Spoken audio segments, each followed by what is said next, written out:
And here it goes.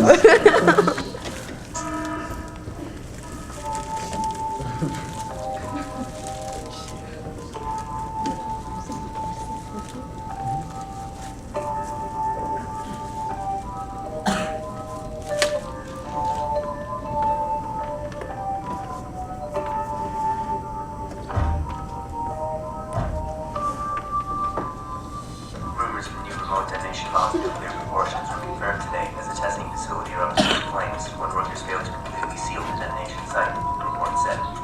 Rebuilding procedures have already begun as plans for continued testing are certain. Representatives from the Department of Arms and Defense refused to provide comments. In other news, the High Court ruled in favor of the Safe Watch bill, declaring it within the government's constitutional rights to keep surveillance cameras in private homes. Many citizens are outraged by the government's intrusive power and plan to take action.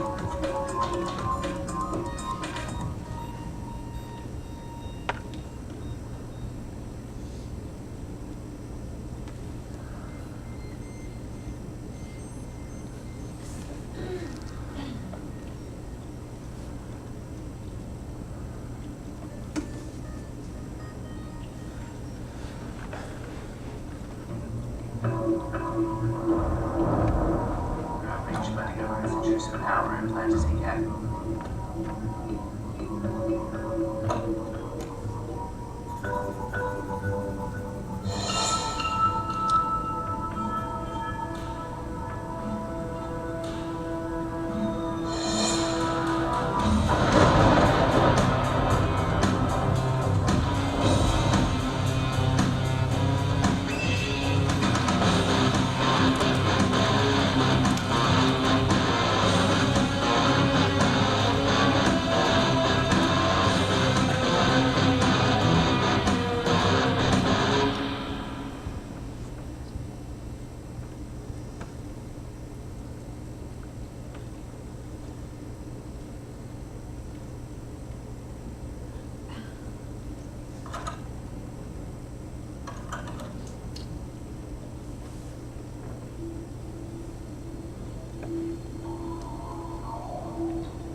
This is a clip from me for when I was going for my black belt in Taekwondo. It's from high school.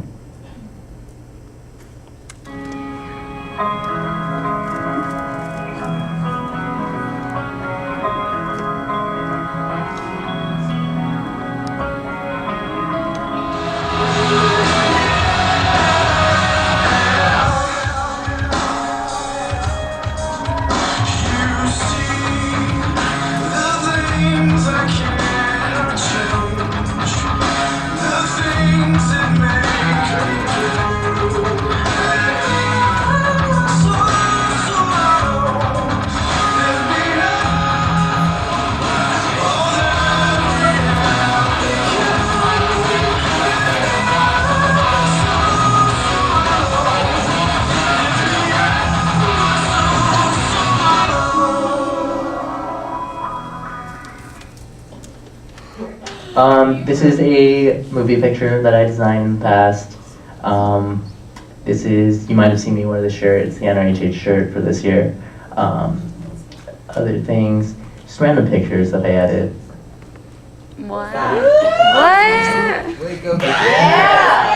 Hold up, we're going back. Sausage fresh. But okay, the next one, it used to be the Gamma class sign, but then I adopted it for the CAS fam. What? And is now the official crest of CAS fam. So, shout out to that. Now I'm just gonna go into random ponderings I think about. Tertiary number system. So you know how the world is based on two numbers. There's like positives and negatives. There's yes or no. It's all duality. So one time I was talking to my old roommate and we were like, what if the world operated on a tertiary number system? Everything would be so much, like, possibilities would be endless. Like there'd be a yes, a no, and a third thing that would be the opposite of both of the first two, but still be just as valid. It was like, yeah, some weird, deep stuff that we kind of just randomly talked about. But we can talk about that later. Goldilocks planets.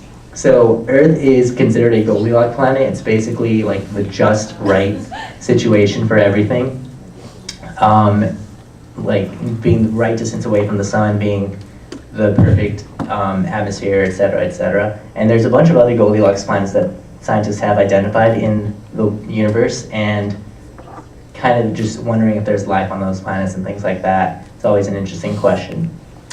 Next thing is 3.14159265359793238462664, et cetera, is pi to the 100th. I have this document for pi to the 100,000th, and I used to know pi to the 200th. I don't know, I was a nerdy, weird kid. But if there ever is, I always try to look for a pattern in pi and see if I notice something.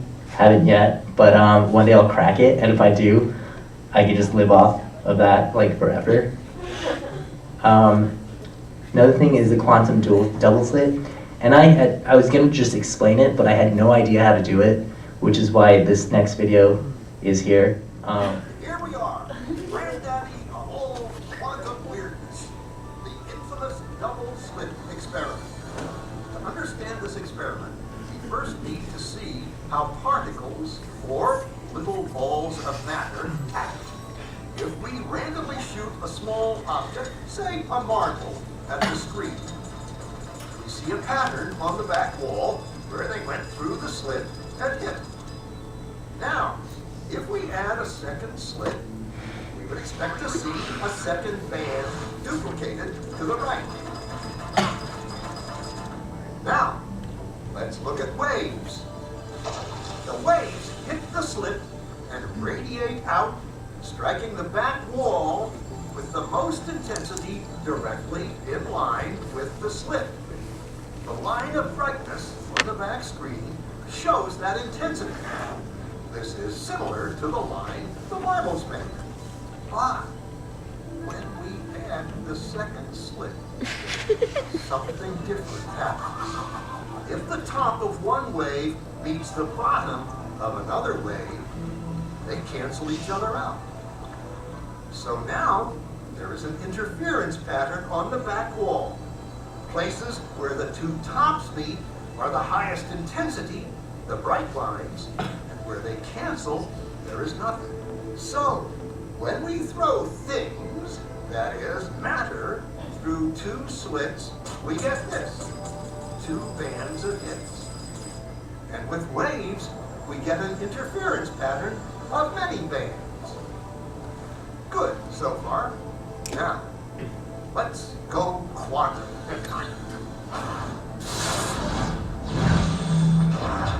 An electron is a tiny, tiny bit of matter, like a tiny marble. Let's fire a stream through one slit.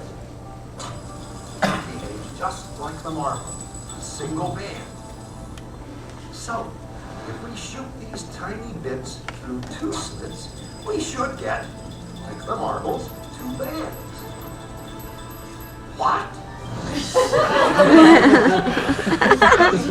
Electrons, tiny bits of matter through. We get a pattern like waves, not like little marbles. how? How could pieces of matter create an interference pattern like a wave? It doesn't make sense. But physicists are clever. They thought, maybe those little balls are bouncing off each other and creating that pattern. So, they decided to shoot electrons through one at a time. There was no way they could interfere with each other. But after an hour of this, the same interference pattern is seen to emerge. The conclusion is inescapable. The single electron leaves as a particle, becomes a wave of potentials, goes through both slits, and interferes with itself to hit the wall like a particle.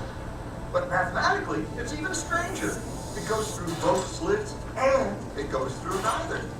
And it goes through just one and it goes through just the other. All of these possibilities are in superposition with each other. But physicists were completely baffled by this. So they decided to peek and see which slit it actually goes through. They put a measuring device by one slit, which one it went through, and let it fly. But the quantum world is far more mysterious than they could have imagined. When they observed, the electron went back to behaving like a little marble. It produced a pattern of two bands, not an interference pattern of many. The very act of measuring or observing which slit it went through meant it only went through one, not both. The electron decided to act differently, as though it was aware it was being watched. It was here that physicists stepped forever into the strange, never world of quantum events. I mean, I guess there's a few seconds left. I'll let This matter. Bubbles are waves. And waves of what? And what does an observer have to do with any of this? But there's a lot of things we don't know about the world, and a lot of things that are possible. If you have a passion for it, go for it, and definitely try to figure out what you want, and don't let stress and responsibilities and things like that get in the way. I always try to live by these few simple words: test the bounds of human existence. And in case you're not motivated yet, I have a video to conclude with.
And that concludes my presentation.